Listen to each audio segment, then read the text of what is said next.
Hi people.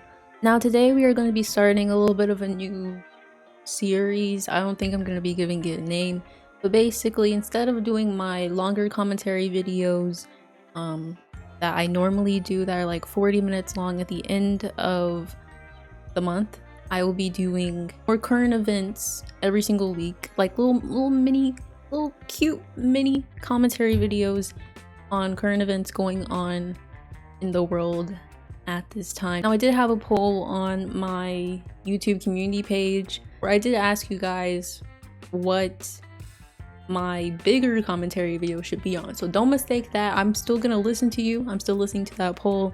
Do not mistake that as me just brushing that aside. For all you commentary heads, all you political heads, you social commentary heads, this is for you. I'm feeding you. I'm feeding you right now. So today we'll be talking about the two major mass shootings that happened in America this week alone. Now, America has had hundreds of mass shootings in just this year alone, and I don't even want to think about how many mass shootings we've had just since 2020 started the decade. I just don't even want to think about it.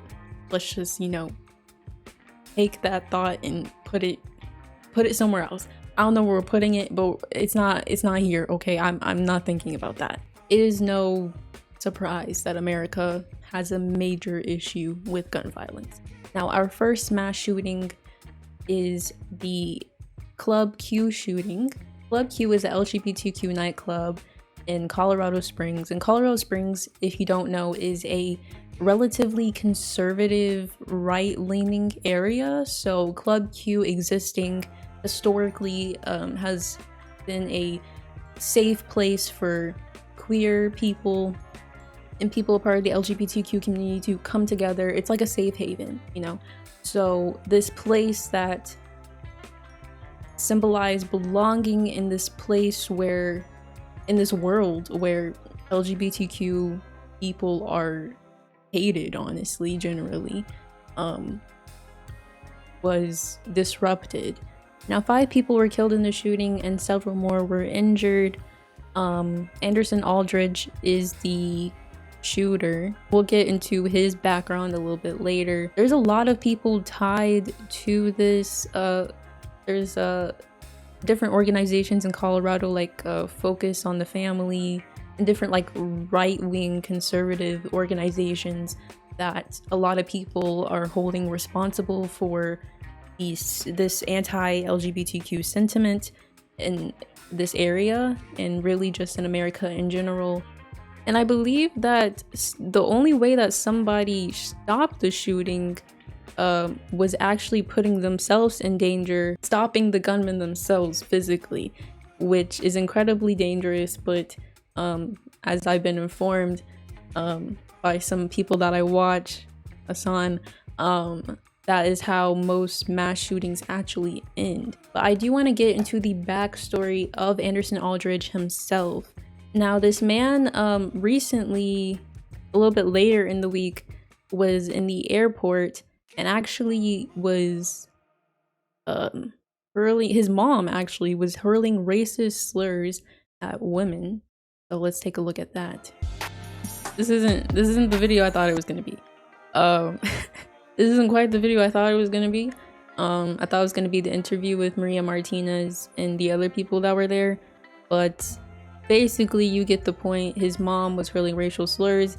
Anderson Aldridge himself said he was going to F them up. So it's very apparent that this man is full of hatred. The Maria Martinez and the other girls that were there said the same thing, that it's very clear just being in his presence even that he is just a hateful person, and they immediately recognized him even though he had on a mask, that he was the shooter at the Club Q shooting. Now, it's very apparent looking at this that Anderson Aldridge himself is right-leaning, and he did this out of hate for the LGBTQ community and queer people in general.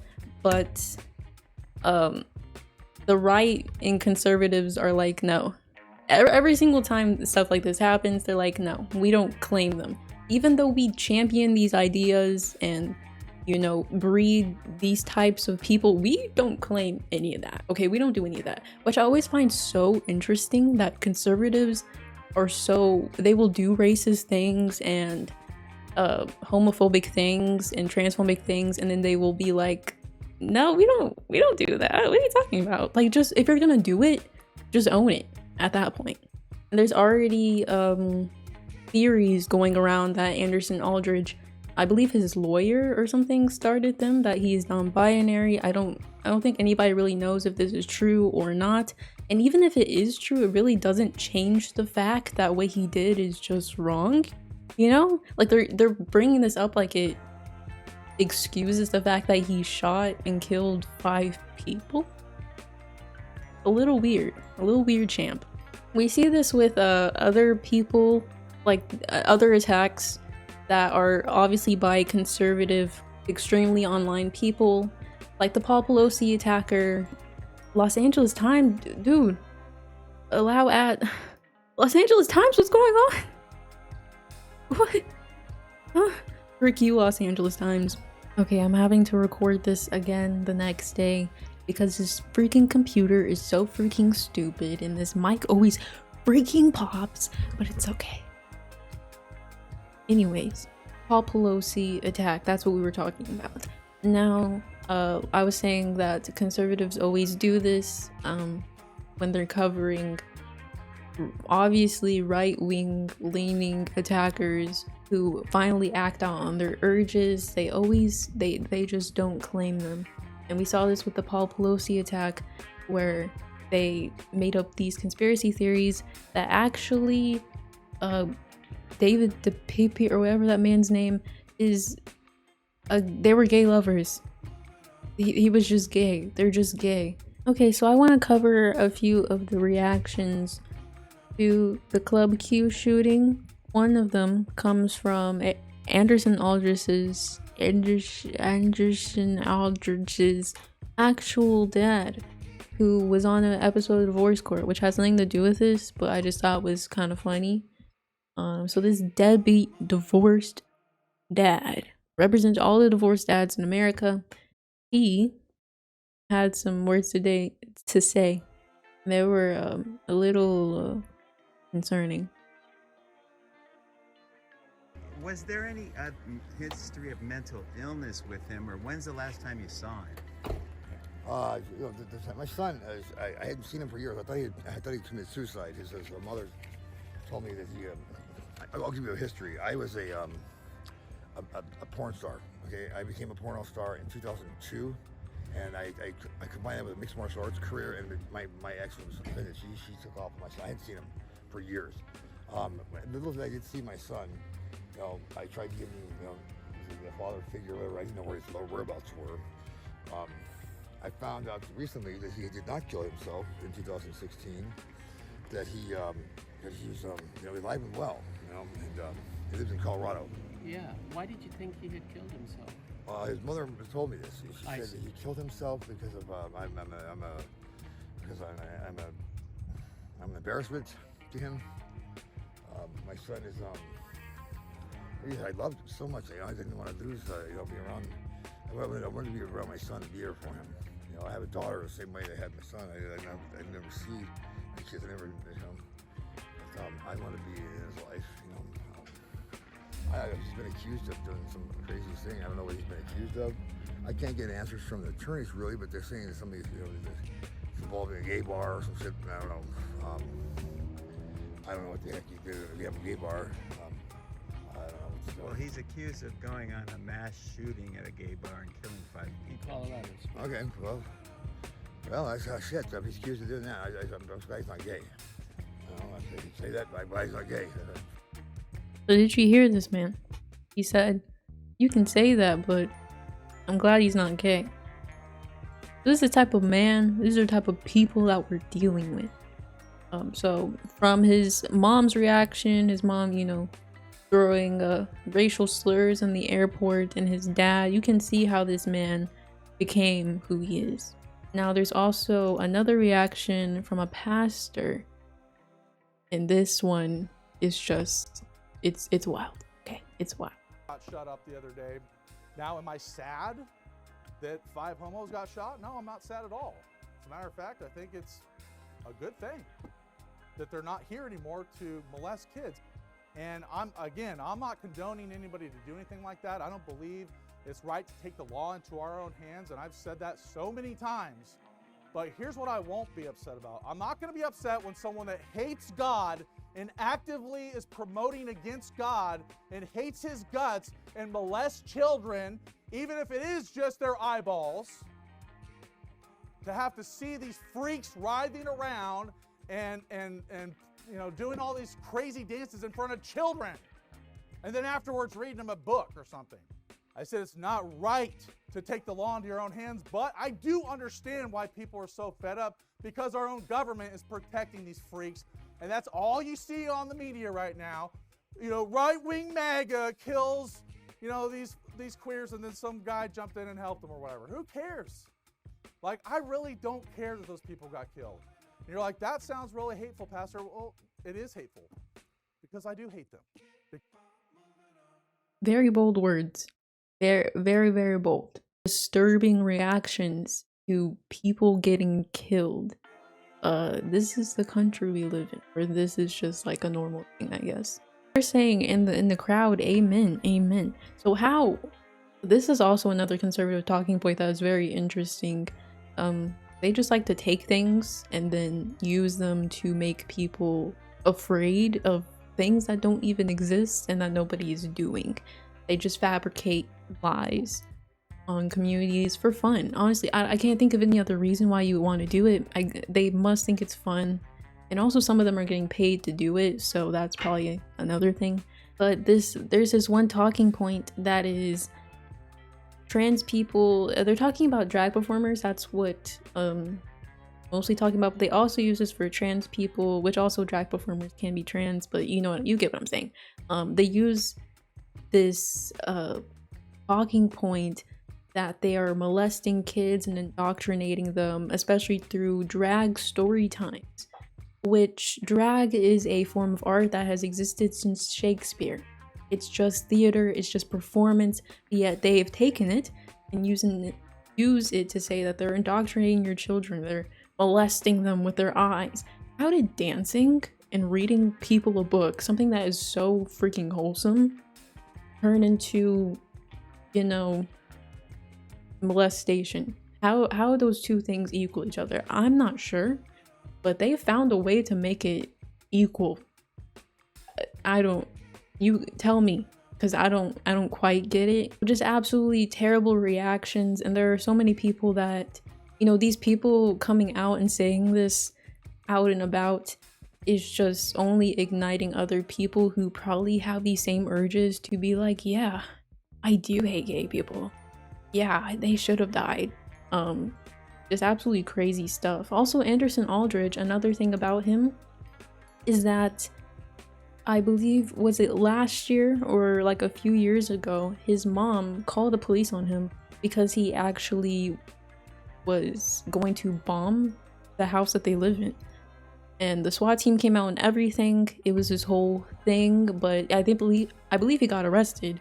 But the DA dropped the charges because we just let white people get away with doing crazy stuff. It's just normal. Okay, if you're not from the US, it's just a normal thing, and a normal everyday Tuesday. The thing about all these cases is that a lot of the times these attackers will be on the FBI's radar, they'll be on somebody's radar, but they never do anything about it until they actually act on their urges and kill people, until it's too late. And so that brings us to our next shooting, which is in a Walmart, Chesapeake, Virginia. And I believe the shooter killed 6 people. He was a manager at this Walmart, and he just fired off a person, this person who was actually in the room, I believe, with the gunman, said that he wasn't necessarily targeting anyone, he was just shooting everyone. Now this case doesn't have like a whole lot of information on it. We do know that he wrote a note, some type of manifesto or something about why he wanted to kill people. Now Chesapeake, Virginia is an area that has been ridden with violence a lot lately, gun violence in particular. So this is just like another attack on top of another. Gun violence has gone to the point where we have started to devalue human life because it has become such a, not integral, but a normal part of everyday life. Like I was saying, like an everyday Tuesday. There's just an everyday Tuesday activity for your school to get shot up or your Walmart to get shot up. Like this isn't the first time a Walmart has been shot up in my great state of in El Paso. There was an attack on the Latino community. You can see in these leftist states like California, which are regarded as being really crime-ridden, are actually the places where less gun violence happens. Places where there is gun control, even as you can see in America, actually are have less gun violence. And these areas over here, which are actually really poor states, like Arkansas and Mississippi and Alabama, have the worst gun violence because these issues attack poor people the most. Oh, you can even see it. Okay, here you go. And that's why we should stop it even more, because these people need action, they need education, they need a social safety nets, they need a reason to not just throw away their life and recklessly pick up a gun and shoot someone. They need their government to actually care about them and invest in them for once. And even if we want to look globally at the United States, if you want to compare, if you want to use a country that is comparable with population, Japan is a really good one. Japan has like 130 million people. That's a lot of people. So, and look how low there is compared to the United States. And Japan itself actually allows citizens to use guns if they go through rigorous tests and training.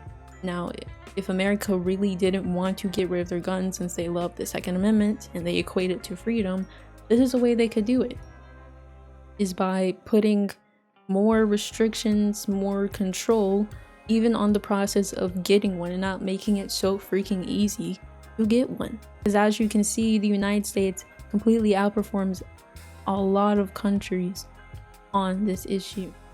I believe there was like a congresswoman or something that said, save your thoughts and prayers, because until you do put actual legislation into order, into action, I don't want to hear it. I completely agree, because we need to actually start valuing human life for once in America and valuing everyone's life. And since Black people and queer people are the ones that are the victims of these attacks, probably won't start doing that because America has hated them or us from the jump. So it's kind of hopeless in that sense. But we really should start valuing everyone's life and taking this into action, actually doing something about it. Now, you guys can tell me what you think about America's gun violence issue, the mass shootings that have happened recently, or even what has happened in your country if you're not from the United States. I would love to hear about it. But thank you guys so much for watching, and I will see you in the next one. Okay, bye!